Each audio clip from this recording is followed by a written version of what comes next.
And then and you just go. Pass that and share it with me. This is more normal stuff.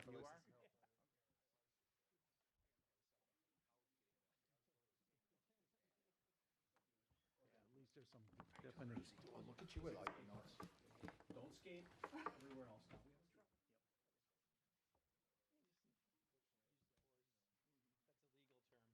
Go in completely unprepared into court. How are you, Ben? You use the force. When you go into court completely unprepared.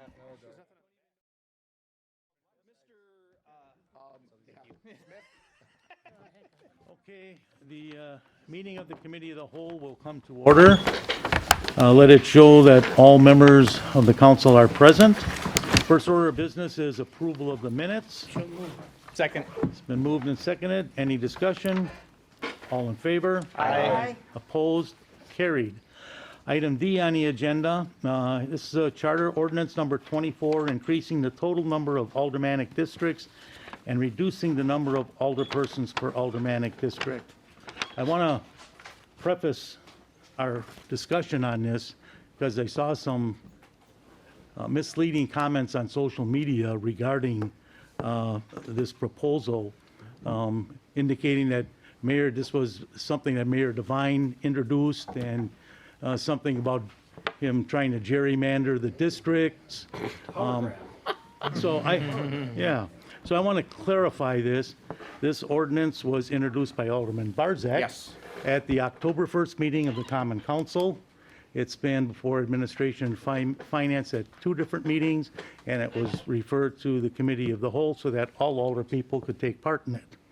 Regarding the gerrymandering, I want to let the public know, and for those council members that weren't here for the 2000 census, that we do not act like the state. There are no politicians involved in the drawing up of the ward boundaries. It's done by staff with the lead of the city attorney's office in conjunction with the city clerk, planning department, and city administrator. So there is no politics, no elected officials are involved in it. They present the map to us for approval, period. That's it. So I just wanted to get, and that doesn't take place until after the census, and this wouldn't take place until the 2024 election. I just want to make sure that everybody understands all of that. Now, it's open for discussion. Well, Alderman Lysick, Alderman I'd like to Lysick. start since I'm the one that, yes, I did indeed introduce that. And I introduced it along with a raise in pay for alderpersons. The council, unanimous, I don't know if it was unanimous or not, but the council voted to eliminate the benefits and go to a half benefit, just like a half employee. So that would be the same, and eliminate the full-time benefits. So at that point, I felt that reducing that benefit level, some increase would be justified. And so I also introduced the increase. At that same time, I introduced the possibility of going from 10 districts to 7 to save roughly $9,000 per year. And over the course of time, that would be a little bit of savings to make up for the $3,000 per increase per alderperson. So that is where the history of it is. I know that there was a involuntary survey taken, and there's not a lot of love for the 7. My personal feeling is still go big or go home. Go with the 7. My feeling was that there would be all 7 alderpersons would be on every committee. There wouldn't be a split of committees, so they would be in tune to every single committee that was happening. I got the funny feeling that there's not a lot of support for that. So at that point, I would change my mind literally 180 and go to my old saying that I've used many, many, many times before. If it's not broke, don't fix it. The way it has been running has been extremely smooth. There's 5 aldermen per committee. The alderpersons are split. So if you're not on one committee, you're on the other. So your other counterpart is on the committees that you're not. Works out great. If we went down to 9 for the savings of $3,000, I think that the way it currently works has worked for I don't know how many years, but it sure has worked pretty well. So I'm at the point, it's go big or go home, or if it's not broke, don't fix it. And I think I'm leaning more toward the If it's not broke, don't fix it. Mr. Chair, Alderman Vitelli. Alderman Barzak, I believe you have a lot of courage, you know, to really reverse your initial move, you know. I would like to say that, to compare, you start looking around in the area of, like, say, Milwaukee, which is a bigger city. The aldermans in Milwaukee, sure, they got a bigger district. They do have a big district. But they have actually an aide in making, I think, I don't know, 80,000 or more, plus all the good benefits. You know, and it's been working just as well in Milwaukee. You call or you email in West Allis an alderman, even though you got 2 of them per district, but at many time, people in West Allis, through the history of West Allis, they've been getting a response. You call in Milwaukee, even though they're full-time aldermen, you have a hard time to get a hold of them. That's the gospel truth. I even try myself just to make phone calls, just for fun of it. A secretary will answer, not the alderman. So the quality in West Allis that we have, I think the service, I think has been great. Since, I've been alderman prior, the city history since begun, you know, really. So that's why I'm glad Alderman Barzak has reversed his thought and his ideas, which I respect them just as well, but I would be, of course, opposing it, you know, so. Thank you, Alderman. Alderman Shapulski. I just want to add on to what Gary says about the current system. I mean, we have it, well, everything he said, plus if there's a constituent that doesn't like you, he can call the other alderman, you know, if he has a problem. And if, you know, you're the other alderman in the district, at least for a couple of months during the summer, people can call you. I love it. I love it. I love I it. wanted to know what was the whole purpose of doing it, and if it's to save money, you know, is the money being saved worth the people not getting proper representation? But Mickey, I would like to say that before your departure, I also love work with you, you know? I got a way to go, Tom. Still make some. Any, Chair? any other comments? I think the committee assignments are important, that where you split them up, where Alderman Lysak's on one and I'm on the other. That's very helpful. Any other comments by anyone? Alderman Weigel? I'm gonna also say it was brave of Gary to introduce this. I actually support the idea of going down. And I think it's worth a discussion, you know, I'm glad we're hearing. The downside of the 2 people, especially since we're both running at the same time, you never really run against one person, you know. Newcomers are always running against 2 incumbents, and that's protects the incumbents, I believe, in the system, it does. Yeah. Also, I'm gonna say in the 18 years I've been here, the job has really changed. It's become less a service job of handling the problems of our citizens, and that's a tribute to the technology that we've embraced, you know. I'll be honest with you, most of the phone calls and direct emails I get are from people my age and older. Okay. And I don't know how many other people have noticed that, but all those little, you know, tall grass, barking dog, peeling paint things, we've got these systems in place now that handle that. Okay. Also, I don't want this to turn into a job that anybody can just get. I think you should kind of earn this. Well, that being said, when I came on, I didn't have any city government experience. I've been active in my community at various levels. But I think we want to keep active, engaged people at this table. And if you think about if we went the other way, hey, we should go to 15. Well, where are we gonna, you know, not that we're all special or anything, but it's a kind of job that requires a certain skill set, you know. I don't see a problem with every citizen not being represented directly on every committee. I think our staff is very responsive, and I think I mean, maybe it's the nature of the people that are here now. I think we're all very responsive to suggestions from each other, even if we're not representing the same people, you know, so. I think it's worth a discussion. I guess I can kind of see, and let's go back to the committees. Do we really need 4 committees or 5 committees to run the city?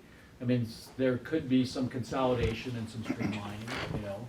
I mean, but this would be the time, I mean, not necessarily this week, or even this year, but if we want to look at changes, because this opportunity comes once every 10 years The to census. do this.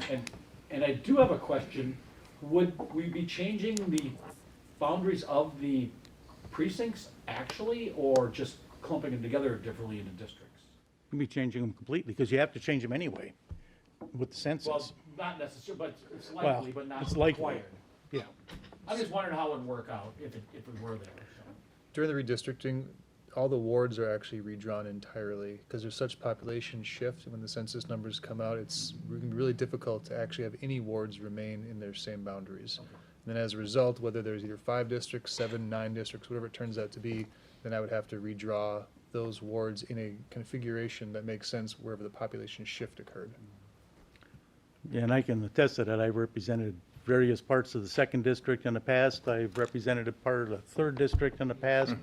And I've represent part of the 1st district. Yes. Alderman Roten and I. On the east end. That was the 1st district previously. So the boundaries do change with censuses. Especially with the apartments we've been building. Yeah. Yes, that's right. That's gonna make a big difference. Yes, it is. I don't know how full they're gonna be, right? I mean, they're starting the census this year. Yeah, I don't know either, but Yeah, well, whatever. but I think it's worth a Anytime. discussion, you know, if only because we can't, it's gonna be another 10 years before we can have this, or someone can have this discussion.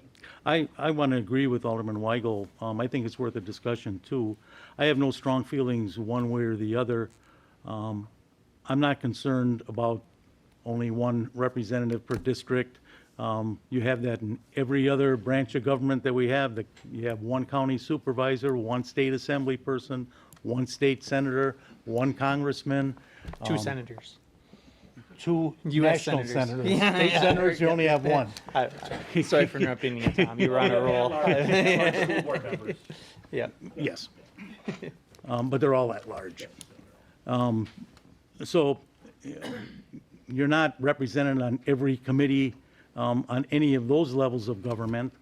And here, you're not, you may be represented on every committee with a different alderperson, but when we have important issues, such as tonight, everybody's there.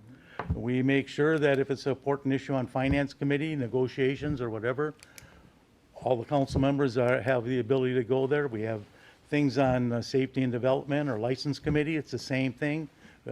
We hold it so that all members can attend. So that's not an issue. I don't see that as being a problem. For routine items, it isn't a big deal. So I think it's worth discussion. I think there's some savings to be made. Obviously, everyone's district would shrink, be less constituents per alderperson, but you would be, you know, again, not running against someone that you've been working with for the last whatever years, and it gives other people, I think, as Marty said, an easier opportunity to get elected. It's hard to get elected when there's 2 incumbents that are running in a district. So, I mean, it's just worth a discussion. It's not something we have to act on tonight. We don't have to act on it, you know, in the next month or 2. I mean, this can be held over till the next council and discussed then too, and get input from the new alder people.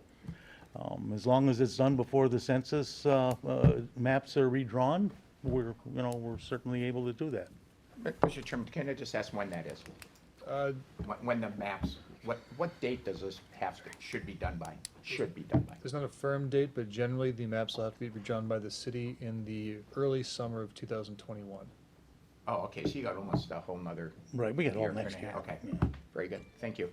Alderman Maine? Yeah, one of the things I do like about going to 9 and with 1 each is right now, well, I'm not going to compare it to now, but I think you'll understand where I'm going. You get more distribution of representation throughout the city as well. I imagine it wouldn't be perfect, but 3 by 3, Right now, the way some of the districts are, I mean, we live real close to each other, just a few blocks, representing that big area. Alderman Roten Fifth and I live District's close to all, each other. you guys live close to each other. I'm not sure how close you two are, but I think it's pretty close. And then Mickey and Vince are probably the only ones who are opposite sides of the district. You might get better representation from within the city by splitting it up like that. Also make the job perhaps a little easier, I think. Campaigning easy. Yeah, it'd make that easier too. But, so those are some of the pros that I see about going to one each. And then I would imagine 3 committees then, coming out of that with 3 older people on each. Mr. Chair? I'm One more the thing one. I wanted to add about how much the job has changed, at least how I've seen it. Again, it's shifted from being a service to the community to more like policy decisions. And I look forward to getting the municipality magazine in the mail. I used to like governing when it came. I think there's a lot of things to learn when you're in this job, certainly more than I understood when I took it 18 years ago. And the plethora of information available on the web. I follow a bunch of website, Facebook page groups on city planning issues and all that stuff. And I think it maybe requires a little higher level of knowledge now than it might have quite some time ago, because it is less of a service job. And also, that being said, we have, I think we sometimes get described as like the board of directors, right? And the idea that we kind of steer the ship and we hire professionals who know their jobs, and our job is just to kind of oversee that. So I don't know that it takes 10 people to do that. Right. Any further discussion? Yeah, Alderman Lysak, Alderman Marty, I would like to ask you, why turn into a service job really more? Well, I'm saying it's less of a Less. service. So it's a less of a service. service job. So why'd you classify it as a less of a, Well, because so much of those citizen complaints yeah? are handled by our online system. Yeah. Yeah, that's a percent, but still, don't you say, in my district, I always get emails, I mean, I get always Well, phone call. I do also. I don't I mean, think I get. so why is not less, I mean, I'm confused, why is less? I'm saying I'm getting less today than I did 15 years ago. Well, 15 years ago, maybe the people they used to maybe utilize the phone, maybe today, the people like in the 40, they use emails. So the call that I received mainly are people like, well, I should say my age, I'm still young yet, It's all relative, right? It's all relative. But really, so that's where I get my phone call, people in the 60, and 70, those people still Yes. call, Yes. Yeah. So the way I look at it is it's not just all depends, I believe, my own, how you really take the job. And I believe everyone in this room, when they get elected, they take the job because they want to do it.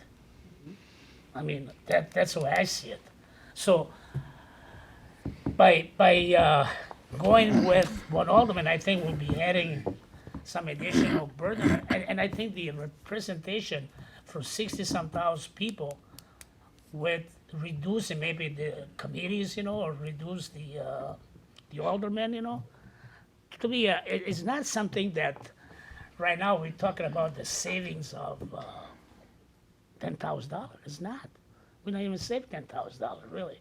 We're not. So, like Alderman Barzak said, Yeah, 10,000 per person. yeah, 10,000 a 10,000 a person. person, Yeah, that's 30,000 a year, plus any benefits, plus whatever benefits there might be. well, retirement, Yeah, yeah. but.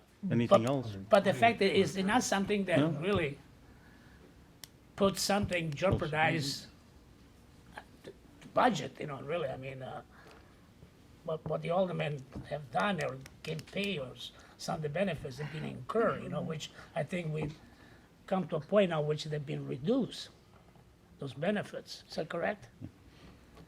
Alderman Vitale, I guess I agree with Alderman Weigel quite a bit on this. I've seen the job change dramatically in the years I've been alderperson. Years ago, we used to get a lot of complaints, no emails because people didn't have email back then. About in the 1990s, I started getting emails, and it was on my personal email because I made that available because the city didn't have email back then. We were way behind times. That's changed. We've come up to, maybe not totally up to speed, but we're a lot more sophisticated than we were 10 or 15 years ago. And citizens have the ability to file their own complaints, and most do now. If you look at the amount of online complaints that BINS gets, Neighborhood Services, it's a lot. They aren't coming through aldermen, they're coming through directly. Now, yes, we all get complaints and we all turn in complaints from time to time, but my volume has gone down dramatically. However, the amount of meetings I attend because of the issues involved, they're a lot more complex today than they were years ago. You've got more complex negotiations, more state mandates, so many more things that we have to be aware of, state laws on licensing and special use permits and court rulings, what you can and what you can't do. And we're keeping the attorney's office busy all the time with questions on what is appropriate and what isn't.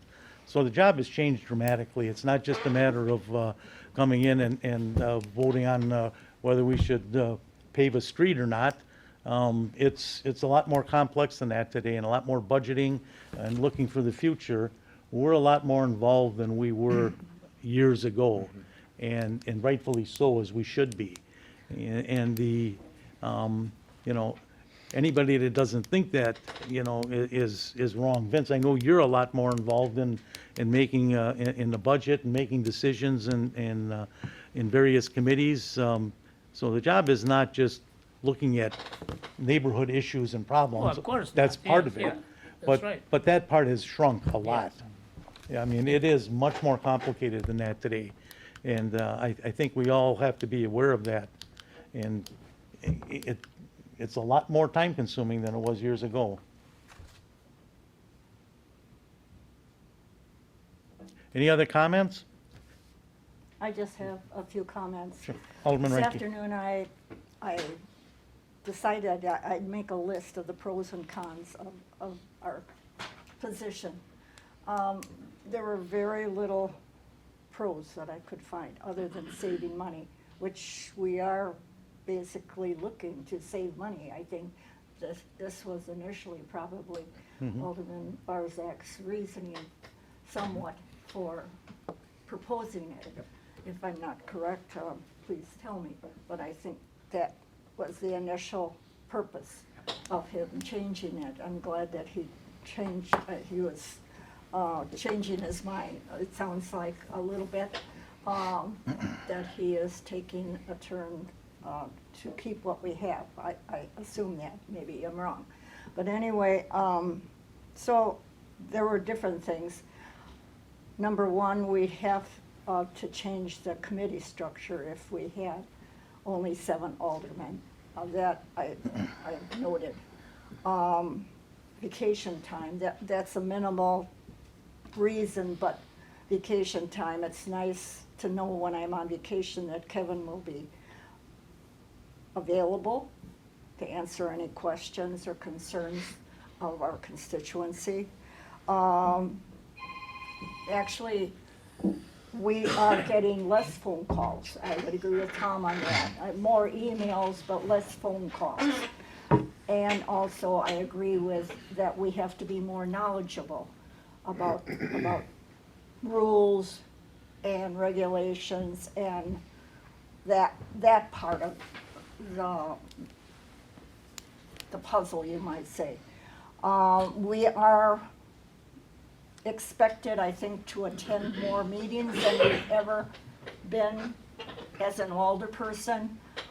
There's so much more to learn that I can see, and it helps to have someone, as Mickey has alluded to run things by.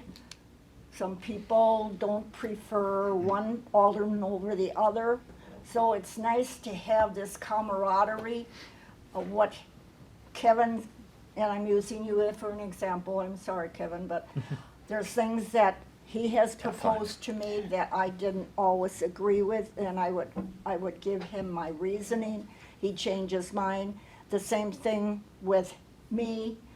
there's things that I have proposed to him about our district, and he would change my mind. There's a give and take among, if you have a good relationship anyway, and Kevin, I have to say, has been really a good partner. I praise him all the time because we have communication between us, and that is unbelievable at times with, I'm sure all of you agree, with some aldermen, they're more communicative than others. But anyway, the ideas that we exchanged, as I indicated, sometimes work and sometimes don't work. And also, we have to be more involved. We are expected to show up at grand openings.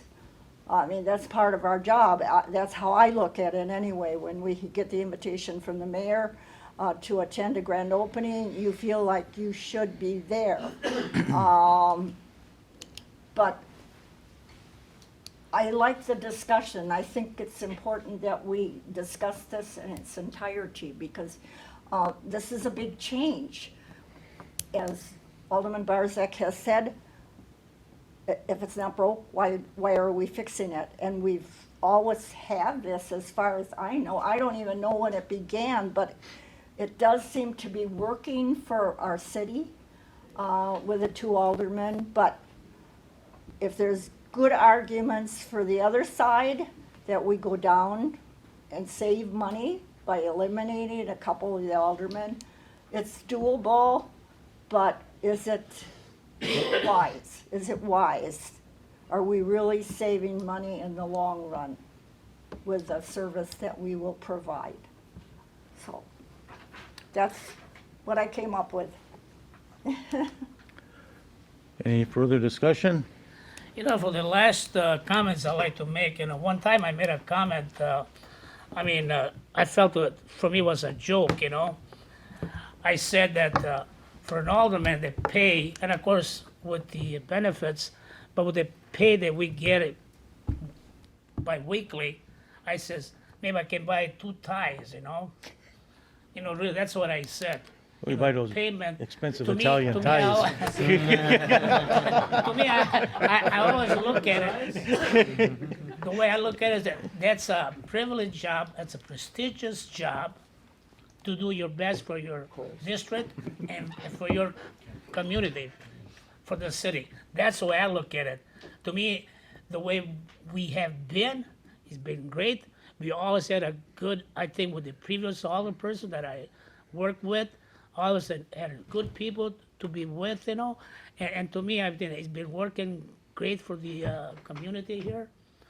And we're not talking about 15 alderperson, we try to cut down to 10, We talk about we got 10, and 10 for 60,000 population.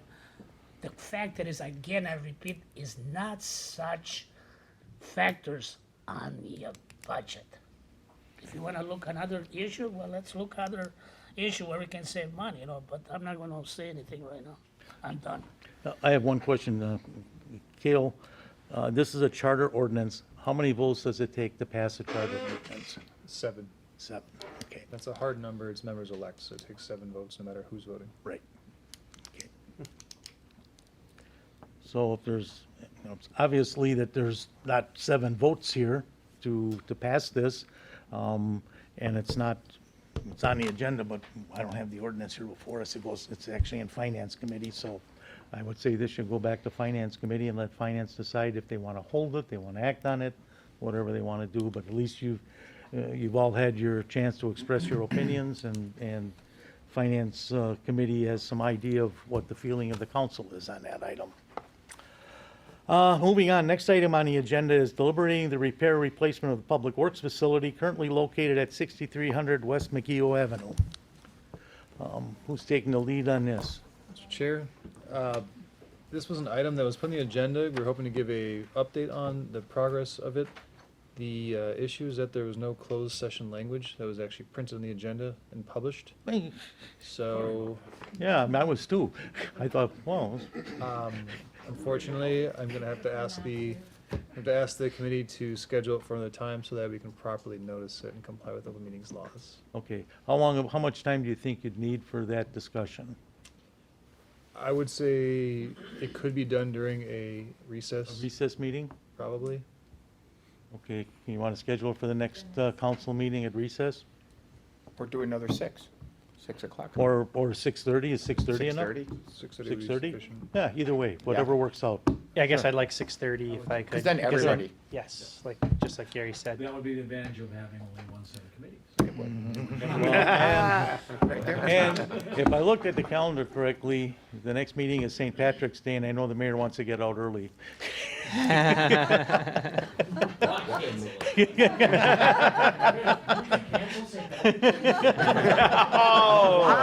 Wow. Said it'd be a good idea. We're gonna have green water that day.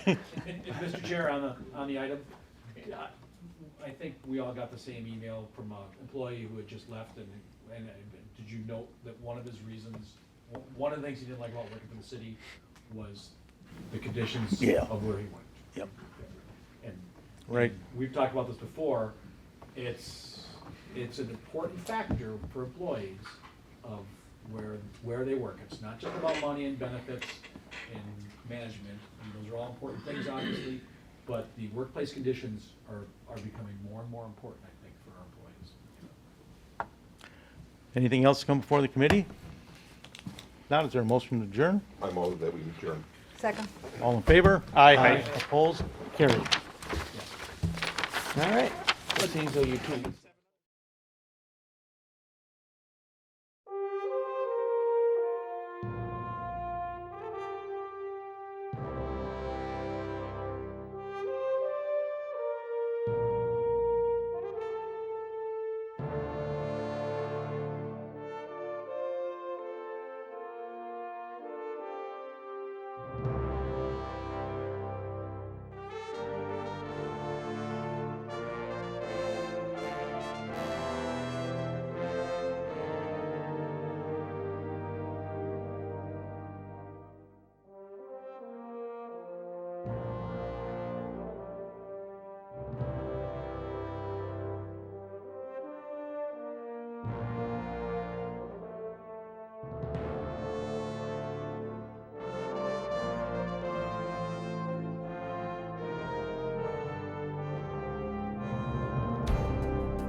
Good evening, ladies and gentlemen. We are going to call the March 3rd meeting of the Common Council to order. I will ask our clerk to call the roll to determine a quorum. Alderperson Haas. Here. Lysick. Here. May. Here. Reinke. Here. Rote. Here. Stefanski. Here. Vitale. Here. Weigel. Here. Barzak. Here. And Chapletsky. Here. That's 10 present. We have a quorum. Please rise if you are able and join us in the Pledge of Allegiance, which will be led this evening by Alderman Haas. I pledge allegiance to the flag of the United States of America and to the republic for which it stands, one nation, under God, indivisible, with liberty and justice for all.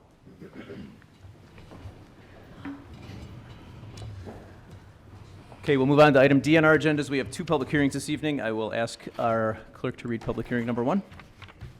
Resolution relative to determination of an application for a special use permit for a proposed event space to be located at 1139 South 70th Street. Thank you. Mr. Steve Scher. Thank you, Mayor. Our first public hearing this evening is for a event space as part of the Allis Yards development on 70th Street. Between the North City limits and Greenfield Avenue is the general area we're talking about. And this will be on the west side of 70th Street. If you've been through this corridor recently, you've probably noticed a lot of the redevelopment taking place underway in terms of demolition of the former East Office, Allis Chalmers complex. We're talking about the area directly across the street from where you've perhaps witnessed some of that demolition. This is the developer, Cobalt Group, has been bringing some of the office uses across the street from the building being demolished over to the new property at 1205 and 1135. I should say these are existing buildings formerly owned by the school district and Lakeland College. And Cobalt Properties owns these, and they're repurposing them with new office uses in 1205 and 1135. The 1139 building, the two-story building in the middle, is the subject of tonight's event space special use project. The property is zoned C3 Community Commercial District, and banquet centers, assembly halls are considered special uses, so that's the purpose for our public hearing.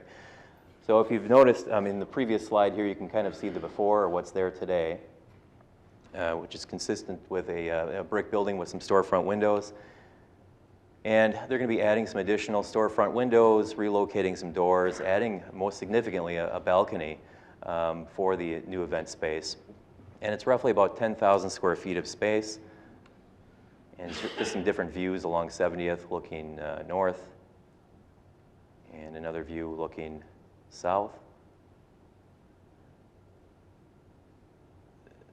One from sidewalk level. The property, as part of this overall Allis Yards development, on the west side of 70th, there is existing parking, off-street parking, that is under the control of the Cobalt Group, the owner, and will be utilized for not only the event space, but also existing office uses in the area. The bigger picture, too, with the event space is you may be wondering, if is there going to be enough parking to accommodate the event space plus all the office uses? The nice thing about the event space is that the majority of their peak hours happen in the evening hours, later afternoon into the evening, whereas the office uses are more of a 9 to 5 operation. So there should not be a conflict in use in terms of parking. The applicant has applied for a loading zone permit as well on 70th Street, directly in front of the 1139 space. And Planning Commission has recommended approval at its February 26th meeting. Happy to entertain any questions if there are any at this point. Thank you for the presentation, Mr. Scher. Are there any questions from the members of the Common Council?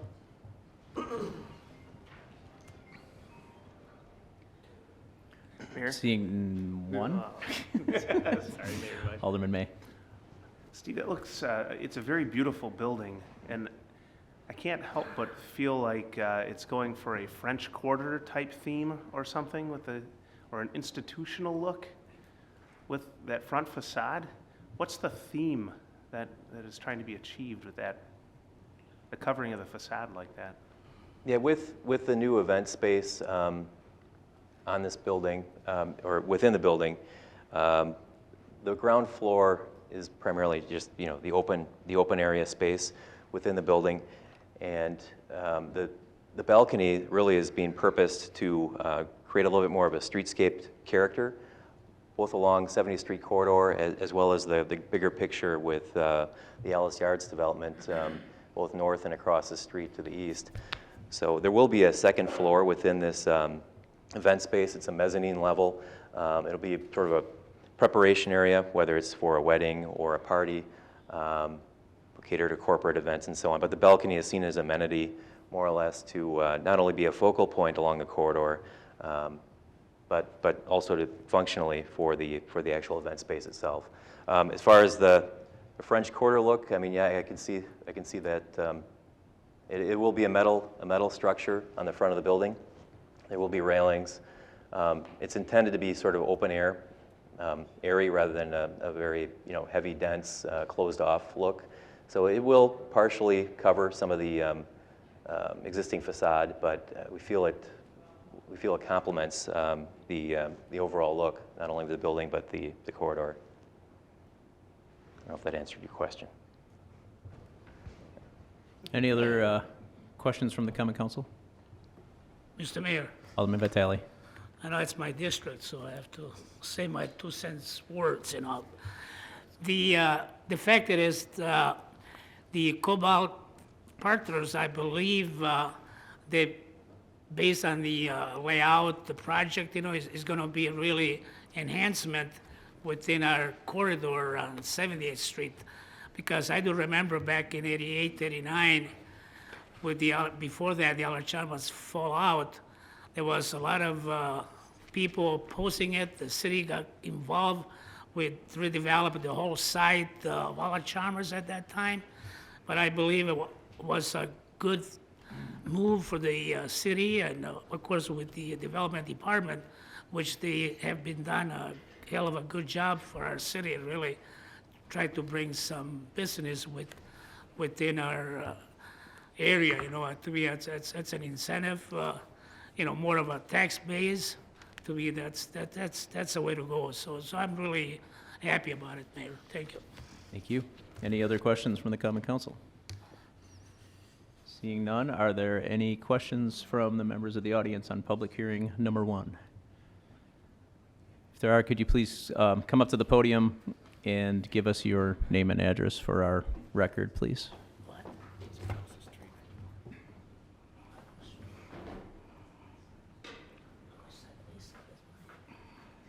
My name is Melissa Thiesfeld. I'm a landlord of a property on 71st Street, so my questions pertain to the capacity of the number of people that would be entertained, if you will, because parking is a challenge on 71st Street, which is literally the next block, for my tenants, and I want to know that that street is not going to be parked up at night, so that people that live on 71st Street can still be at home or have their own guests. Yeah, there's capacity for the event space. There's roughly 300 people. Okay. And as far as parking goes, the intent would be, there is surface parking available right now. We're about 300 plus stalls. Off-street parking within the immediate area without needing to go to 71st Street. And sort of evening, nighttime use as well. So I know METC does offer some evening classes, but in terms of the peak hours when it's most likely being used at its peak capacity would be towards the weekends. Mm-hmm. Less likely to be a lot of student activity in the immediate area. Is there soundproofing that's planned so that if there's loud events that people don't have to necessarily feel like they're joining in on the block over? The interior of the space will be remodeled.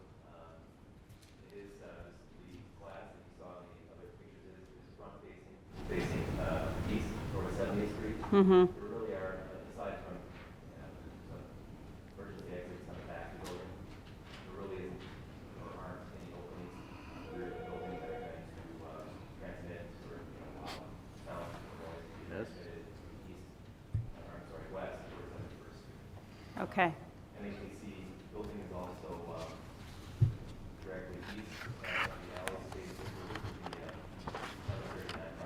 I'm sorry, Steve, can you move your mic closer to your mouth? Oh, battery? They're not picking you up on the mic.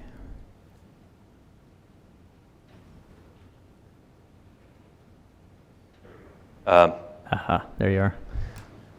So the event spaces here, the alley separates the, this building from what is MATC. And this is a multi-story building, so I mean, as far as westward traveling sound, it should be hopefully be blocked by the MATC building.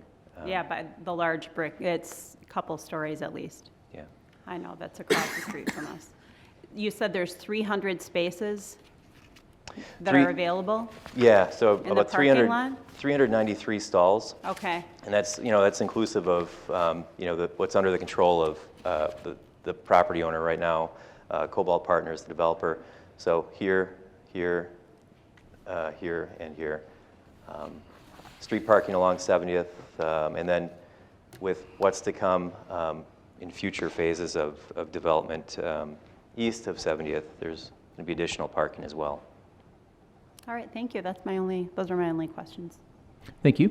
Any other members of the audience have questions or comments on public hearing number 1?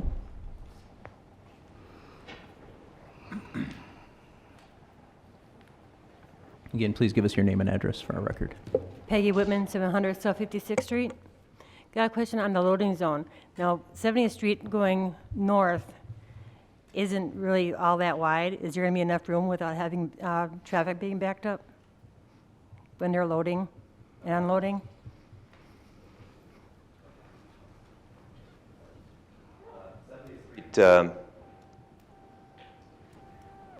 Will be wide enough. I mean, the loading zone that they're proposing there along 70th Street is just the existing parking lane that's currently there from curb about 8 feet out. So they'll be utilizing that space for dedicated space for prepping for an event and so on.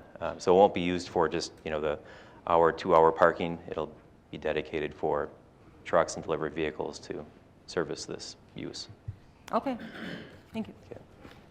Thank you. Are there any other questions from the members of the audience on public hearing number 1? Seeing none, we will close public hearing number 1, and I will ask our clerk to read public hearing number 2.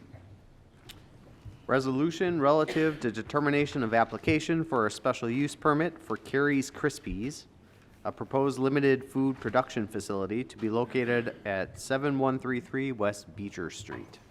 Thank you. Mr. Scher?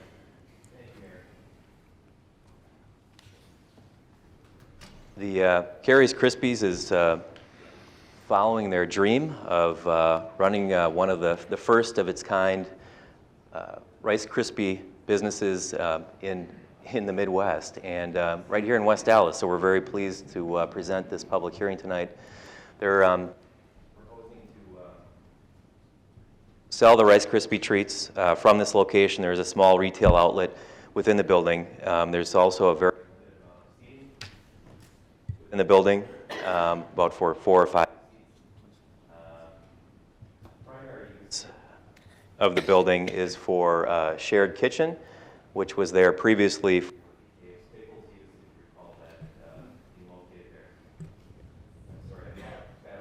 Here, but the hours of operation. Thank you, Alderman. That's an alderman in action. Thank you. Now we don't have to listen to Kevin for a while either. Everyone wins. The hours of operation, as stated in the resolution right now, are from Tuesday through Saturday, 11 a.m. to 7 p.m. Staff is recommending that Common Council take into consideration that these are the hours that the applicant has volunteered.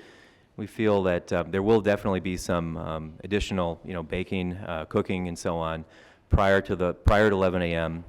and perhaps after 7 p.m. So what we're recommending to council consider within the general parameters of this special use would be hours from 7 a.m. to 10 p.m. The customer hours are stated up here as 11 a.m. to 7 p.m. So we'd just like to make that clarification on the resolution this evening for your consideration. There are a 5 parking stall requirement for this use. There are 2 garage parking stalls currently on the site, and the option of piggybacking cars behind behind the garage off the alley for a total of 4 potentially, but definitely 2 within the garage. This is just a photograph of some of their products that they sell in multiple flavors and colors. And in terms of the square footage, the total square footage is at 800 square feet. They do offer grab-and-go retail between those hours of 11 a.m. and 7 p.m. And then they are going to be updating the floor plan, painting the walls and the exterior of the building. But other than that, they're going to work within the approved site and landscaping plan that was approved previously by council. Maintain that. So Plan Commission has recommended approval, and we're open for any questions. Thank you, Mr. Chair. Are there any questions from our common council members on this item? Seeing none, are there any questions from our studio audience on this item?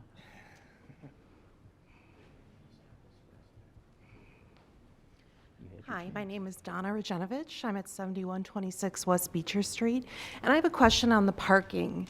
So my mother lives in that house. She's disabled, and parking is a challenge, especially on an even day, because everyone from 71st Street parks along Beecher Street. So if it's a 5-car requirement for parking, I'd just like to understand how that's going to work. So based on the square footage, I mean, the city calculates parking based on a square footage basis. So 1 parking stall for every 150 gross square feet is what we come up with 5. The previous use, Dave's Pickles, was very similar in nature. In fact, this use probably wouldn't be before the council if the time limit hadn't expired on that. The property sat vacant for more than a year, and now with this new use coming forward, that's why we're back again. So, but in terms of just pure neighborhood commercial shopping experience along this area, there is available street parking on Beecher Street. I think the focus is really more so on the shared kitchen portion of it, and baking the Rice Krispie treats to take to and distribute to other locations. They do have a retail outlet, but it's not a very big offering. Again, maybe 4 seats within the building if you're going to buy a Rice Krispie and sit there and eat it. So we don't anticipate there to be the extent of busyness that like you would see at 68th and Beecher, where you have Station 6 and the cheese and sausage shop. This is much more of a shared kitchen first with an accessory retail outlet to accompany that shared kitchen use. Yeah, I understand that. I'm just saying that right now there's a challenge with parking on many days, especially if it's an even day of the month. Because, again, other individuals decide to park along Beecher Street, so it becomes very congested. And, maybe it's a self-righteous cause, but I do have an 85-year-old, handicapped mother that I can't get out of the car because it's completely parked up. So I understand the 5-car requirement, I understand the limitations the city puts along there, but I'm just looking at what's actually happening right now in real time in the neighborhood, and that is, Beecher gets very congested at that time frame. So, what else can we do to alleviate if there's a 5-car requirement and then plus a retail? And I understand, I've been in Dave's place, I knew Dave very well. I understand that situation and what the building looks like, and the retail space is small. But, it does lend to more congestion in that area and just more challenges to be able to navigate for those of us who actually live in the neighborhood. One option would be for, and perhaps I spoke to you about this, would be applying for a special parking for ADA. Yeah, I've got the application with me. So I would suggest, applying for that and, speaking with our engineering department about the possibility of perhaps a ADA street parking space to accommodate, the needs that as you see fit. So aside from that option, there I guess I'm just trying to understand, are there any other considerations or any other options for those of us that are local that live there? Or do we just have to try to accommodate that, the extra traffic that will come with the facility? The facility sounds great. I love Rice Krispie treats, who doesn't? But, just concerned about the congestion in the area. Well, yeah, I guess as far as congestion in the area, I think most of that is further east. There is, you're sort of between a school, Jefferson School, and then 68th Street, the commercial node at 68th Street. There may be other considerations, perhaps council, you're working with your alderpersons could consider as far as taking a look at what the parking requirements are, or not requirements, but restrictions are along Beecher Street currently. Perhaps enhance some additional turnover. I don't know if that's necessarily going to help your cause either, but we're open to exploring that with you. I guess it's a valid concern, but one which I think there could be some, aside from the just general parking restrictions, the ADA option for street parking may be something you could consider as well. Yeah, I'll definitely consider it. I have been told in the past that that's a challenge to get in the city of West Allis, so I'm not sure if that's the case. I would love some input from the council on that. Alderman, you want to? I'm one of your two aldermen, Marty Weigel. If you stick around till recess, we can talk about it. Okay, I just wanted to understand if it was a challenge or a possibility. Well, again, it's not something I can talk to you Yeah. about right here in this forum right here. Okay. Thank you. Are there any other questions or comments from the audience on public hearing number 2?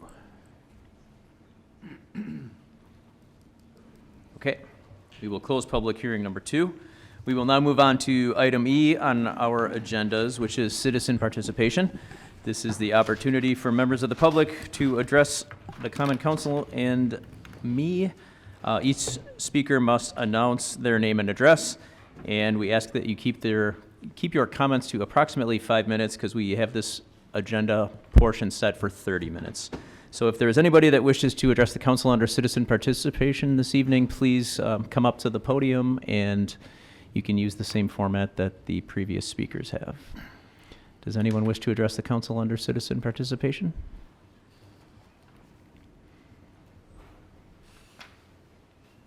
Thank you, Mr. Mayor and members of the Common Council. My name is Brett Blummy. My address is 6656 West Moltke Avenue in the city of Milwaukee. I'm here this evening to introduce myself as a candidate for Milwaukee County Circuit Court on April 7th. I am a former public defender and somebody who is currently the president and CEO of Cream City Foundation in Milwaukee. We do work in Milwaukee and the region's LGBTQ+ community. I also serve as the Board of Zoning Appeals chairperson for the city of Milwaukee, having been appointed by Mayor Barrett, unanimously approved by all members of Milwaukee's Common Council. Now I'm running for Circuit Court Judge, and I'm just here to introduce myself. I will stick around for the recess if folks want to say hi, and I'd love to meet the great people of West Allis. Thank you. Thank you. Does anybody else wish to address us under citizen participation?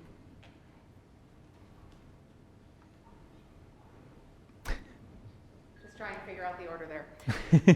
Hi, everyone. My name is Rebecca Kiefer. I am also a candidate for Milwaukee County Circuit Court, a different race than Attorney Blummy. I am running for Milwaukee County Circuit Court Branch 29.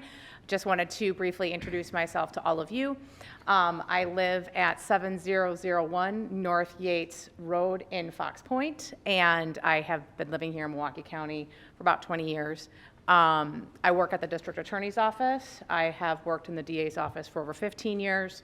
I've done some criminal prosecution, but the majority of the work that I've done has been civil and appellate litigation in support of children in the foster care system.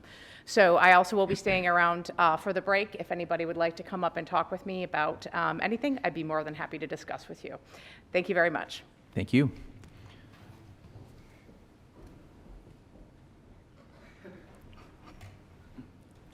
I guess we're not going with any order, right? Correct. You are correct. I'm Jessica Katzenmeyer. I am a candidate for the 15th Assembly District. That's west side of West Allis, about 76th Street on west, and then the northern half of New Berlin. And I just wanted to introduce myself. I have a strong union background with the Teamsters 344. I'm an activist. I'm also a former actress with the West Allis Players right here in the community. And I'm more than willing to help stick around and answer any questions that anyone may have. So thank you. Thank you. Does anybody else want to address the council under citizen participation this evening?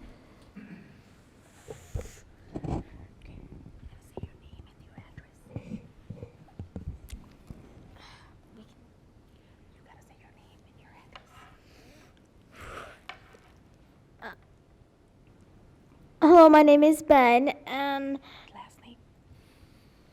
my last name is Jimenez, and your address? I live at 1566 South 58th Street, and also my mom's phone number 414-436-4220. I forgot. What? Are you sure about that? What else are you gonna say? Yeah. Are you serious? Okay, what are you gonna say? What do you think I'll say? Thank you for supporting our Liberty Heights Neighborhood Association. All right. Thanks, Ben. Does anybody else wish to address the council under citizen participation this evening? You now have a tough act to follow. Okay, seeing none, we will close citizen participation. And if you will look at item F on your agendas, you will see that our the recess meetings of our standing committees are listed on the top of page 2. Moving on to item G, the mayor's report. I just have one thing I want to mention this evening, and that is that that is on Monday, March 23rd. The West Allis Youth Commission is going to be putting on a candidate forum for District 1, District 4, and District 5. And that is going to start at about 6:30. It's going to start at 6:30. They are going to do District 4 first, District 5 second, and then District 1st third. And they are going to not have all 10 candidates in a row. They're going to break them up into groups by district just to run a little bit easier. So the public is invited. It will be on YouTube, and it will be rebroadcast, and as well as played out live, and then it'll be posted on the city's social media channels and things like that. So the public is welcome. And as some of you in the room, if not all of you in the room that have ever run for office at the city level, the Youth Commission does a lot of candidate forums. They come up with the questions all by themselves. They conduct the forum all by themselves. And it's really an impressive showing by the high school students here in our community. So if you're interested, please show up and support them. That does conclude the mayor's report this evening. Are there any reports from the alderpersons? Mayor Devine. Alderman May. I want to thank the Friends of La Follette Park. On February 22nd, they held the annual Empty Bowls event, which is, people who know me, that's my absolute favorite event in the city of West Allis. This year they let me help serve soup as well, and they raised over $1,000, served 120 people, and 6 boxes of food were collected, and all of that went to local food pantries here in the city of West Allis. Then this past weekend, on the 29th, Rainbow Gardens Neighborhood Association held their Winterfest event. The mayor, myself, Chief Wright with the fire department, and Sergeant Stickle of the police department were brought in as celebrity judges of their chili competition. And in total, they raised over $1,400 for their programming for the year. So great events. Great to see a neighborhood association forming again tonight, and thanks to the gentleman for coming up and speaking. So, thank you, Mayor. Thank you. Happy late birthday, Alderman May. Thank you. Any other reports from the alderpersons? Seeing none, we'll go to the approval of the minutes. Mayor Devine. Alderman Lysick. I move that we, minutes of the Common Council meeting of February 19th, 2020 be Second. approved. We have a motion by Alderman Lysick, second by Alderman Stefanski. Are there any changes or amendments to the minutes? All in favor? Aye. All opposed? Item carries. Item J will be, I'll ask for a motion to send items 4 through 7 to the city attorney. So moved. Second. There is a motion by Alderman May, second by Alderman Barzak. All in favor? Aye. Opposed? Motion carries. License and Health Committee, Alderman Chaplesky. Mayor Devine, I'll read those out after the recess meeting. Okay, thank you. Mayor Devine, Alderman Lysick. I move that we stand in recess until conclusion of the committee meeting. Second. There's a motion with a second by Alderperson Ranky. All in favor? Aye. All opposed? We are in recess.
Just uses the file numbers, not the, it takes a lot to number those things.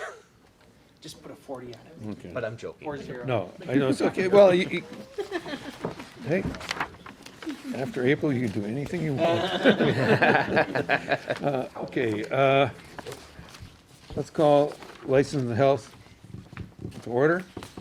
We have item number 39.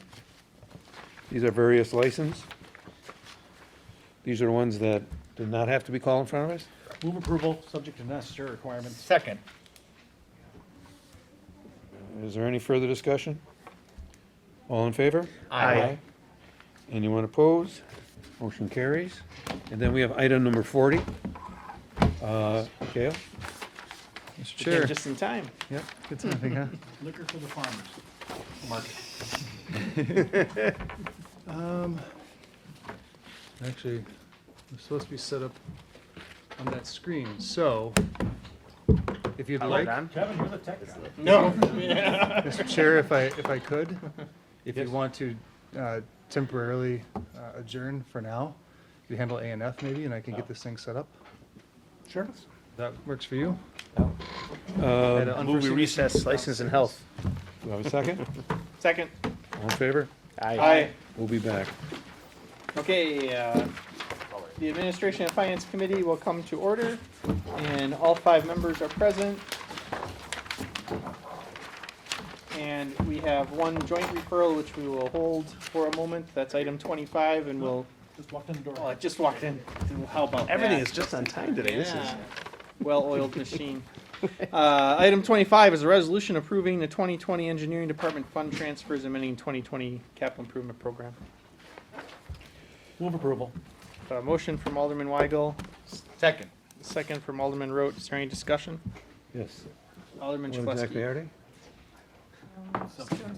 Yeah, they're changed to that capital. I have to look at them. So far this year, the bids have come in high on two different bids that we had came in like very high. What was that percentage high? Do you remember? It was like over 10% higher, wasn't it? It was 9 something, I think, yeah. Yeah. Okay. Yeah, sorry. for sure on one of them. So what the city engineer is proposing is to delete 86th Street and Dakota Avenue and do all the projects that have come in over bid, which is, they're all highlighted in the draft plan that's in the packet, but it's basically National, Lincoln. Skip these. And then what we did is, there were some dollars, it didn't work out perfectly. We did increase the pavement patching and the relays in water, sewer, and storm, because we're expecting future bids to perhaps come in over as well. And then we'll have some flexibility there to take care of those. The police chiller is also in here, that $71,000 that we needed, that we're switching the purpose, so from streets, part of the street project is using, is donating to that, if you will, and then it'll just be a different borrowing purpose for that 71,000. But overall, there's no dollar change on the overall CIP for 2020 at this point. Okay, thank you. But we have to do this because of the borrowing and the reimbursement resolution, et cetera. Any for Alderman May? Do we know, are other cities seeing this kind of an increase, or are these contractors saying, hey, this is what they were able to get for National Avenue, which was so much higher than a normal road, let's start going for higher on these other projects? Hey, Pete! Pete and I had that Every time a conversation. question comes up, the right person walks in the room.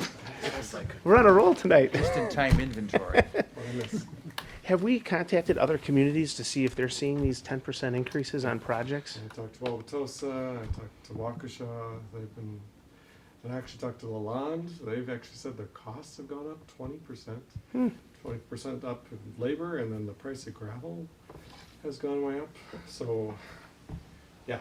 Okay, so it's not like National Avenue was a special project. They charge so much, and everyone went, we can get that for National Avenue. We can get it for little side streets here and there. Actually, our bid prices compared to Wauwatosa were actually lower, so, and Waukesha's too, I was looking at theirs too, so.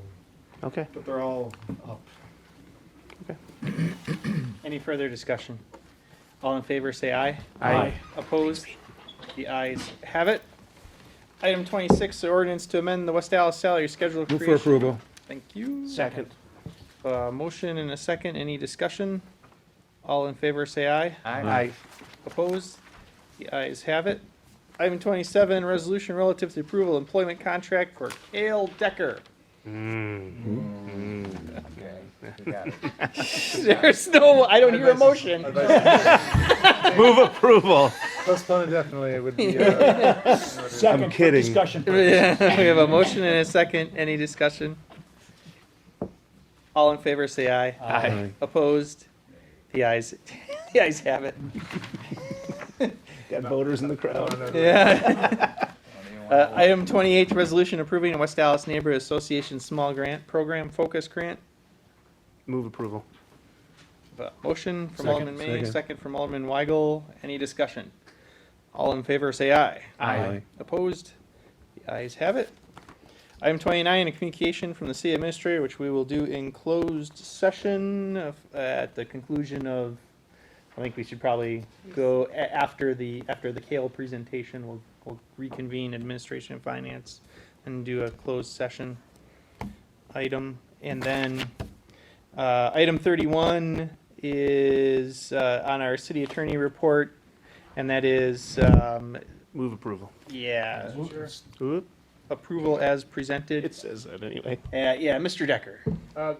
Chair and the committee, this was a claim for an unlawful tax, and although the letter says the refund is $14,674.77 after the finance director went through it, it actually would be a $12,890.48 refund amount. Now, the taxpayers actually paid a partial payment for this year, so there's not an actual refund occurring, it just, the amount due will be reduced by that amount. And if Peggy wants to correct me if I said anything wrong? No, that'll be correct. Okay. And Mr. We have Chair, a motion from Alderman May. Yep. as I say, I believe what it had to do is the city assessor had so many units of apartments written down, but it was actually much fewer that actually exist, and that's why the difference, so Correct. Okay, thank you. it's fair. So we have a motion from Alderman May. Can we have a second? Second. We have a second from Alderman Weigel. Any discussion? All in favor, say aye. Aye. Opposed? The ayes have it. Mr. Chair, Yes. for number 30, can we place that on file? It sounded like we weren't going to get anywhere with number 30. I don't have a jacket for number 30. That was one of the. That we had a was whole the- discussions on the charter ordinance. Yeah. The committee, of the whole, he said send it back to Yeah. Administration. administration and finance So and for- have us either hold it or file it or. Let's place it on file. Thank I you, think- Alderman May. yeah. Yep. Even though I don't have a jacket, but we can make that No, happen. the seven votes aren't there. Can I have so Alderman May is making a motion to place on file. We have a second from Alderman Rote. Any discussion? Mr. Chair? Alderman Weigel. So place on file means it's done. I guess I would rather hold it and at least let the. Bring it back to the new soon to be council? sworn in council at least talk about it. And the only reason I was thinking is Alderman Barzak sounds like he switched his mind too. I don't know if he wants I to keep understand his that. name on as the sponsor. I like talking about stuff. I think the next council can bring that forward, though. Can totally bring up the Okay. next. But same then I'll have to proposal. sponsor it. Right now Alderman's Firesack sponsor. I can sponsor it when the time comes. Yeah. Yes. Okay, so. Housekeeping. Yeah. Housekeeping, that's right. Yep. Yeah, okay. The motion is to place on file. All in favor, say aye. Aye. Opposed? The ayes have it. Okay. Thank you, Alderman May, for being on top of that. And so we adjourn administration and finance? And then we'll bring A&F back after Kale's presentation? Seconded. Okay. All in favor of adjourning A&F? Take a motion, there's a motion to recess A&F temporarily? Let's recess Recess. A&F. Recess to recess. meeting. Aye. Yeah. Aye, all right, good. As long as we know what We we're all know where doing. we're all going. Yeah. Let's call administration finance back to order. And Kale, your presentation. Mr. Chair, this was a topic that came before the committee during its larger meeting last week. Decided to put together a visual, at least for the committee, because it is somewhat of a complex item. The idea, again, to refresh everyone's recollection, is how to utilize the farmer's market space and make alcohol service potentially available there, and also make it available for other rentals and things like that. So the options as presented before, I'll go into them sort of as a visual here. I'm gonna press the right keyboard though. All right, I'll do this, I guess. So one of them would be the option of having a single permanent location with a premises extension. You'll see this area right here, this little box is actually an office that is entirely enclosed underneath that building. And the theory would be that that could be the permanent licensed location. It's a very small area with just a single door coming in here and then a service door in the back. So by extending the premises for when an event is occurring at the farmer's market, you could specifically describe that premises as this area. That's what I suggested, so that it doesn't go into the parking lot, but it does encompass the entire area outside the street. If the desire, because Lapham sometimes is closed for events, this could be extended out further if the committee and the council wanted to do so. But this idea, again, would just simply allow alcohol service anywhere on the premises. So whoever the licensee is could serve. They could set up little stands here, or they could do anything on the premises for service. They could have table service if they want to set that up somehow. If this is not licensed, and let's say West Allion or another brewery wanted to set up, they would not be able to carry their product onto the licensed premises while this is occurring. So this truly would give this person an exclusive right to serve on that location because the entire thing would be licensed. The other option would be just to simply have this as the only licensed premises in the grounds, and then the rest of it is unlicensed. So what you would do then is you could declare this a community event, which would allow the carrying of an open intoxicant within a certain area. People would have to go here to obtain it, and then they could walk around the whole grounds. If you have other services from breweries, like either a Sprecher, Lakefront, whoever wants to set up with a local brewery satellite location, they could serve, and their beverages could also be taken everywhere except into here, which wouldn't really make sense for people to bring it in there anyway. But it'd be a way for multiple people to serve because there's no licensed premises right here. And if you remember, the reason this is okay is because under state law, there really is no state law prohibiting the open intoxicant, carrying an open intoxicant in public. And also, because this is municipally owned, it is not required to be licensed, even though it's a public place and there would be alcohol served. Now, the two differences there, I tried to break it down in a way that I thought would be helpful for the committee to consider. The alcohol service area is one thing to consider. Again, option one, anywhere on the premises. That means servers can walk around and you can set up little silent locations. Option two, more limited service to that one area in the office where everyone has to go in there to get it and can walk out with it. The second thing to consider, who's responsible. Under option one, the licensee would be responsible for that entire place by statute and could be held accountable for everything that occurs there. It is an open area, it's not fenced in, so that is something to consider. The other way to do it under option two would be to lease that premises to the licensee, and then the language would be spelled out within the lease. So option one would be a violation of state law if something occurred. Option two, it would just be a violation of the lease. Any ordinance changes, under option one, there will be no need to change any ordinances.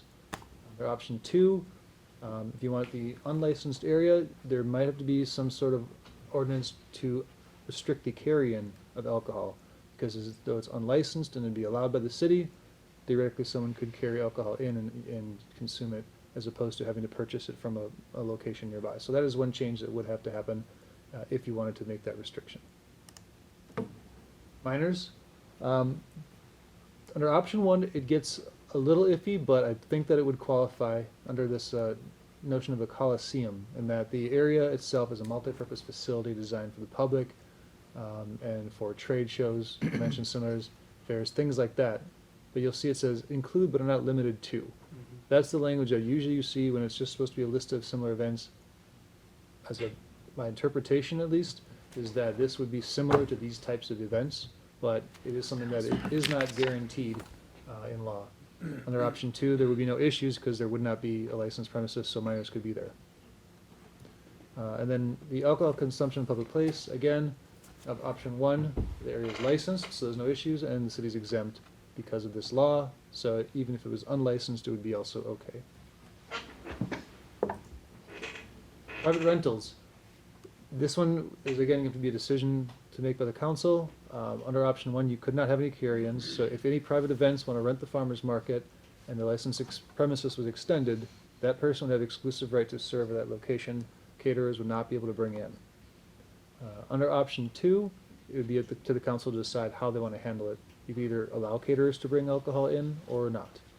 And the way that works with catering on unlicensed premises is the sale actually occurs at the caterer's licensed premises, and then the drinks are actually brought to the facility and given away to guests, because the sale has actually already occurred.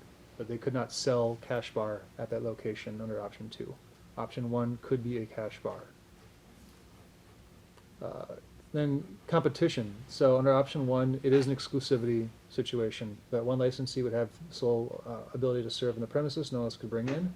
Under option 2, there would be the ability for places like breweries that have those satellite locations, but other Class Bs, unless there's a very nearby one that could extend its premises toward there, it's going to be more difficult for there to be any type of fun competition or contest among licensees at that location, other than breweries. So that's the real basics. Oh, there's even one more. I guess I was one more. I was really excited. So the control and flexibility.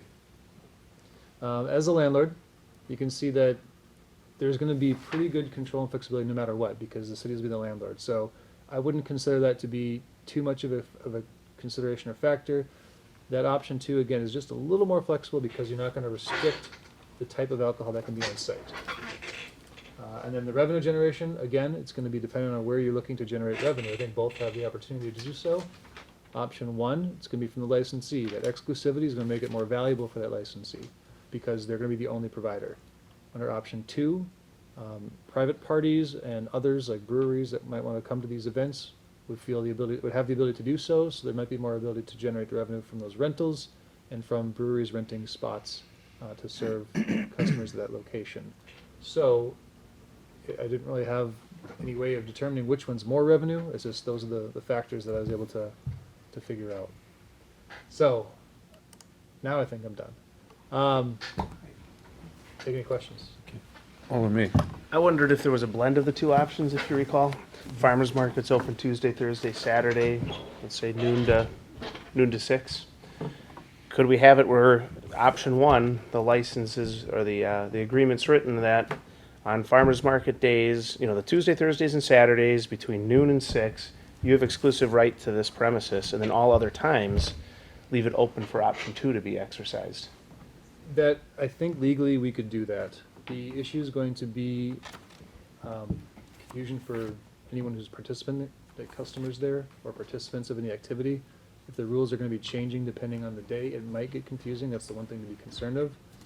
But other than that, I do think there is a way to draft the lease in that manner where it would only be applicable at certain times. But again, maybe more for the customer side of things and for enforcement side. I'm sure that if the police have to show up for an event, they have to know what the status is. Is it licensed? Is it not? Who do we hold responsible? And do we cite them or not? Right. That's the only part that it'd be nicer to pick one or the other from an enforcement and administration standpoint. But I don't see a legal reason that we would not be able to do a hybrid. I mean, I would think from an enforcement standpoint, the police department just knows on these days, this person has a sole agreement, and outside of that, any others, I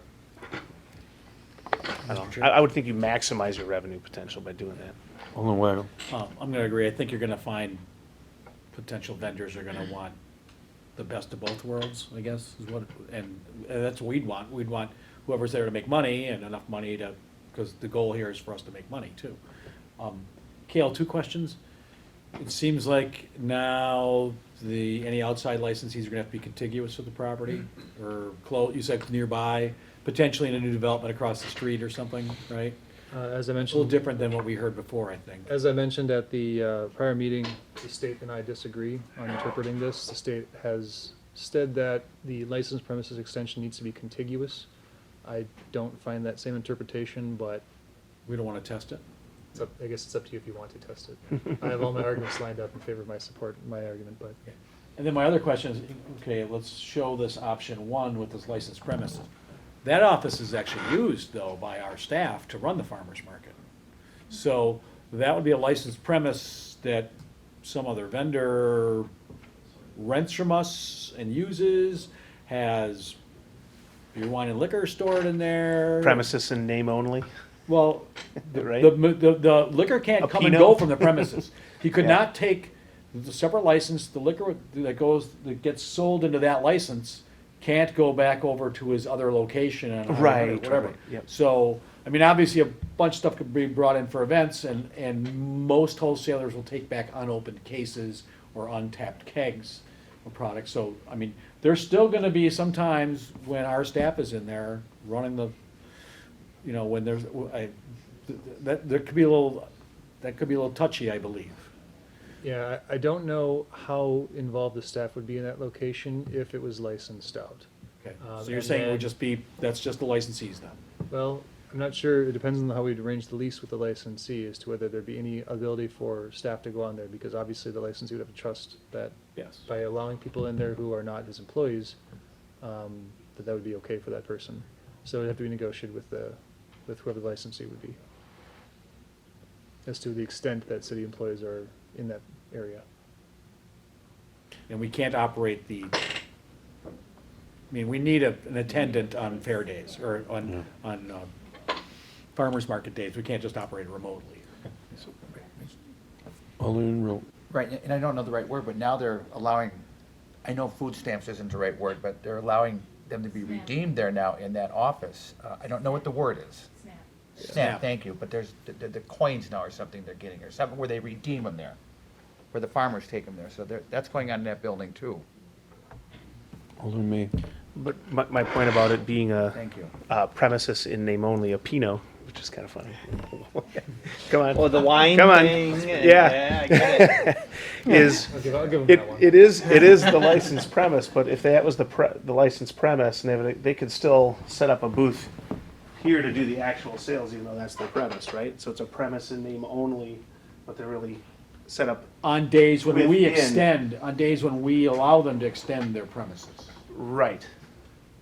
Oh, you're saying, It wouldn't be 365 necessarily, right, yeah. or even Yeah, so 365 minus farmers market. it might be Tuesday, Thursday, Saturday farmer market day. It might be and- non-farmers market. And this is the official premises, but they're actually selling from a place on the outside.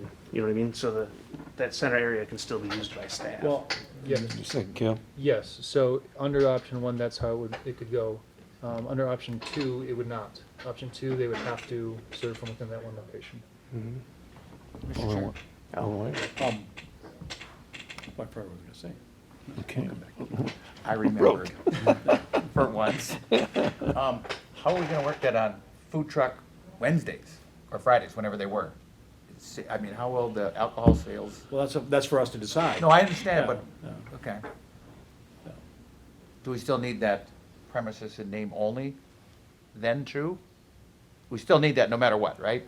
Well, Mr. Chair, if I could. Please. A lot of this is Weigel. about non-beer events, events that have beer and more, more than just beer and wine. Right. Right now, we have a Specialty lot of vodka. flexibility on licensing events for beer and wine there. But this again would be wedding reception, Bloody Mary contest, margarita contest, bourbon tasting, whatever, you know. But I think that's what we're trying to get to here, right? This is the only way to get intoxicating liquor served there. Otherwise, it has to be only beer and wine, and the types of applicants who can get those licenses are limited. Okay, so the next step here is some kind of consensus, so you come back with something, or? Depending on how the committee wants to go, I could draft if there's any ordinance changes necessary, otherwise. Yeah, you kind of like the mixing of the two I also, like the right? mixing too. And honestly, I have not had a chance, if I could, Mr. Chair.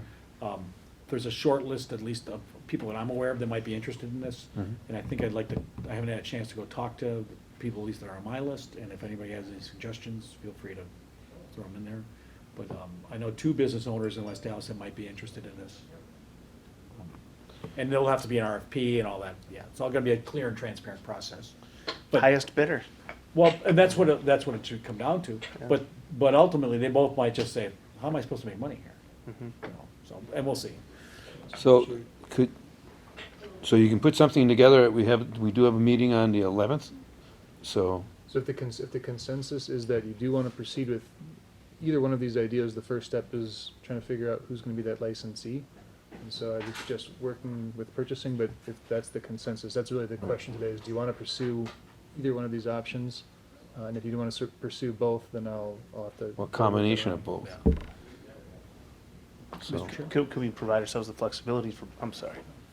Could we Go ahead. provide ourselves the flexibility for both in the ordinance language, and then we can just gets more make a complicated. decision? Legally, yes, but again, it'd be an administrative issue, and I don't know what the capacity of the police department would be to understand when they're in the moment, which is which, and how they could obtain that information, or if it would be consistent, so there'd be a lot of details to work out. Could put up a sign on the office building saying, oh, it's a blue sign today, that means, yeah, you know what I mean? And it's Even orange that- today, it means it's, Alderman Weigel? Can you send me this PowerPoint? And Sure. so then I could share it at least, so that when I'm sitting in some location talking to a potential operator, he can understand where we're at. Sure. And Either if it's not uploaded on the Register yet, it will be, otherwise I can also just email it to you. unless somebody else wants to volunteer to spearhead Is that- this with me. is that- It's gonna mean going to various restaurants in West Allis and talking to owners. Is everybody okay having this all done? sounds like a fun field So we trip, can let's vote- go. So we can vote it on it on the 11th? I like the idea of Well, having the flexibility for both. Right, what I'm saying though, but he's gonna write something up, but that we can vote on it for the 11th, so it can go to the next council meeting? so the idea that what I would write up would be the carry-in issue, is that something that you want I to think- address? I think we're gonna need to limit the carry-in if we're gonna go with Plan B, to keep somebody from coming from home with a bottle of vodka. Okay. Then that would be the only ordinance change that I think would be necessary. The rest would be doing the RFP to find the licensee, and then the phrasing of that lease, which would take some time once the licensee is selected. But I'm saying, do we need an ordinance to do this, or we can just go ahead and do it? You can just go ahead and do it in concept. It's more the idea of, do you want us to start the RFP process or not? And then the only ordinance would be what I'd present on the 11th. I think that, okay, I think that's a yes, right? And- Everybody? Yes. Mr. Okay. Chair, All the way? although I wanna see this happen, I don't think there's a reason to rush this. Again, do we wanna wait? We have a new council being sworn in a month. Not saying, No. should we wait for a final decision? Well, it sounds like the only ordinance change is the carry-in issue, Oh, okay. which, right? I don't think anyone would have an objection to that. You shouldn't be able to bring your bottle of vodka to the farmer's market. Right. So, Bring my angel's envy. Also, if we are doing an RFP, there'll be some time. There'll be some between timeline. When we send it out, and you can always not select anyone if Right. the new council. We're not required to accept anybody's offer. It's not a road we're building, it has to get okay, done. right. Okay. Anything else? Motion to adjourn? So moved. Second. Second. All in favor? Aye. All right, now, Administration and Finance will come back to order, and I will read us into closed session. For agenda item 29, the committee may convene in closed session pursuant to the provisions of section 19.851E of the state statutes for the purpose of deliberating or negotiating public business regarding a collective bargaining agreement whenever competitive or bargaining reasons require a closed session. The committee may reconvene in open session after completion of the closed session to consider the balance of the agenda. Move to go into closed session. We have a motion. Second. And a second. Alderman Rote. Aye. Alderman May. Aye. Alderman Chapletsky. Aye. Alderman Weigel. Aye. The chair votes aye. Okay, we are in closed session.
To order, I'll ask our clerk to call the roll. Alderperson Haas. Here. Lysick. Here. May. Here. Reinke. Here. Rote. Stefanski. Here. Vitale. Here. Weigel. Here. Barzak. Here. Shaplesky. Here. That's 10 present. We have a quorum. We will begin with the the Administration and Finance Committee meeting. Sorry, I'm looking at the wrong word. Mayor Alderman Devine. Haas, yes. Yes, Mayor Devine. The Administration and Finance Committee met and acted on the following items. Item 25 is a joint referral with Administration and Finance and Public Works. That item was approved. Item 26 was approved. 27 and 28 were approved. Number 30 was placed on file, and 31 was approved. I move for approval of the committee report. There's a motion with a second by Alderman Road. Is there any discussion? Seeing none, Mr. Clerk, please call the roll. Alderperson Haas. Aye. Lysick. Aye. May. Aye. Reinke. Aye. Rote. Stefanski. Aye. Vitale. Aye. Weigel. Aye. Barzak. Aye. And Shaplesky. Aye. That's 10 yeses. Item carries. That is all, Mayor Devine. Thank you. Now, we will do the Public Works Committee. Alderman Barzak. Mayor Devine. I would like to bring your attention items number 33 and 34 on tonight's agenda. They were approved by all 5 members of the committee. I move for approval of the committee's report. Second. There's a motion with a second by Alderman Vitale. Is there any discussion? Seeing none, Mr. Clerk, please call the roll. Alderperson Haas. Aye. Lysick. Aye. May. Aye. Reinke. Aye. Rote. Stefanski. Aye. Vitale. Aye. Weigel. Aye. Barzak. Aye. And Shaplesky. Aye. That's 10 present. 10 yeses. And present. Motion carries. Yes, we are. Thank you, Mayor Devine. Thank you. We will now go on to the Safety and Development Committee. Alderman Lysick. Mayor Devine. I refer you to items 35 through 38 on your agenda. 35 is a resolution for approval, 36 a resolution for disapproval, 37 and 38 are for approval as amended. If you want to know the amendments, they're very minor, but I can tell you if you want to know. You want to know? Okay. Committee acted favorably on all of those. I move for adoption of the committee report. Second. There's a motion with a second by Alderman Barzak. Is there any discussion? Mayor Devine.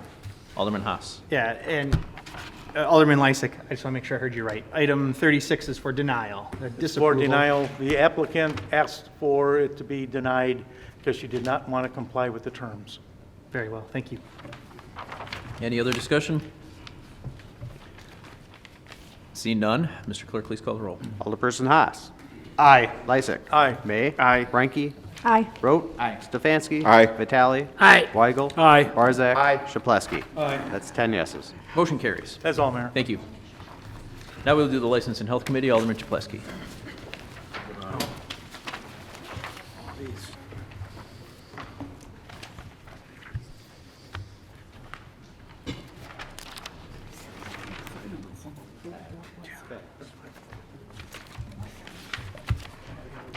I'd like to bring everyone's attention to items number 8 through 24 and number 39 on tonight's agenda. These are various license, reports, and communications. They were voted for approval. Approval subject to necessary requirements or to place on file by all 5 members. I'd like to move for the adoption of the committee's report. Second. There's a motion with a second by Alderman May. Is there any discussion? Seeing no discussion, all in favor? Aye. Anybody opposed? Motion carries. Thank you. And now we will do the advisory committee. Alderperson Reinke. Mayor Devine.